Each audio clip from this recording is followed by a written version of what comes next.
হাতে কাজ, অনেকের হাতের ডিউটি, মুখের কোনো ডিউটি নেই। সেলফে সাজাচ্ছেন অথবা হাতের কাজ করছেন, রাজমিস্ত্রির কাজ করছেন, আর কিছু মেশনের কাজ করছেন, বহু রকমের কাজ করছেন আপনি। হাত কাজ করছে, মুখ বসে আছে, কেন মুখ বসে থাকবে? মুখে আপনি কখন আল্লাহর জিকির করেন, কখন নবী মুহাম্মদ রাসূলুল্লাহ সাল্লাল্লাহু আলাইহি ওয়াসাল্লামের উপর কি করবেন? সালাত ও সালাম পেশ করেন। এগুলো হচ্ছে ইসলামী সুন্নতি তরিকা, যা সৌদি আরব থেকে শিখার প্রয়োজন আছে, আর ভুলের সংশোধনের প্রয়োজন আছে। আমরা এই বলে যেন বসে না থাকি যে আমরা যেটা করছি ওইটাই ঠিক।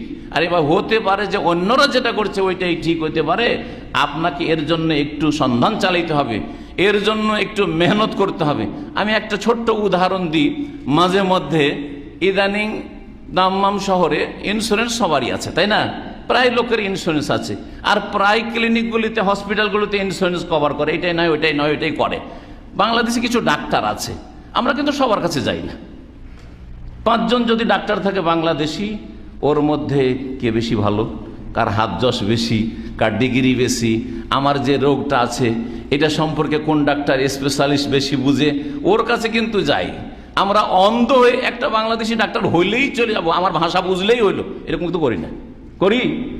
বরং একদিন আমি বসে আছি, এক বাংলাদেশি ডাক্তারের কাছে আমি যাব, কারণ আমার পরিচিত মানুষ, আমি পরিচিত ডাক্তারের কাছে, ওর ওপর আমার আছে।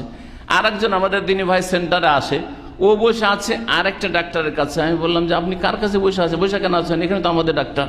তো বলছেন না, আমি ওই আরেক ডাক্তারের কাছে। কি নাম? অমুক নাম বললো। কোথাকার? বলছে কেরালার। কেরালার ডাক্তারের কাছে কেন যাবেন? নিজের ভাষার ডাক্তার। আমি বলছি ওকে যে নিজের ভাষার ডাক্তারের কাছে যাবেন, আর ওকে বেশি করে দিল খুলে বুঝাইতে পারবেন আপনার রোগের কথা, ওর কথাগুলি সবগুলি বুঝবেন, ও হয়তো একটু মনোযোগী হয়ে আপনার কথাও শুনবে। এসব কথা বলছি, গল্প করছি, ও আমাকে যুক্তি দেখালো যে না, ওর হাত যশ বেশি, ওই যে কেরালাওয়ালা আছে, ওর হাত যশ বেশি। এতগুলি বুঝছি যে আমার ভাষার ডাক্তার নিব না, আমি ও কেরালা ভাষার ডাক্তারের কাছে এলাজ করাবো, কারণ ওর হাত যশ বেশি, ও আমাকে খুব ভালো করে বুঝায়। এতগুলি কথা আমাকে বুঝাচ্ছে।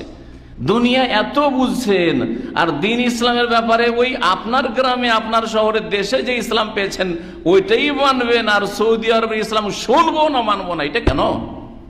আপনাকে তলাশ করতে হবে না? অবশ্যই তলাশ করতে হবে। আল্লাহ যেন হক তলাশ করার তৌফিক দান করেন।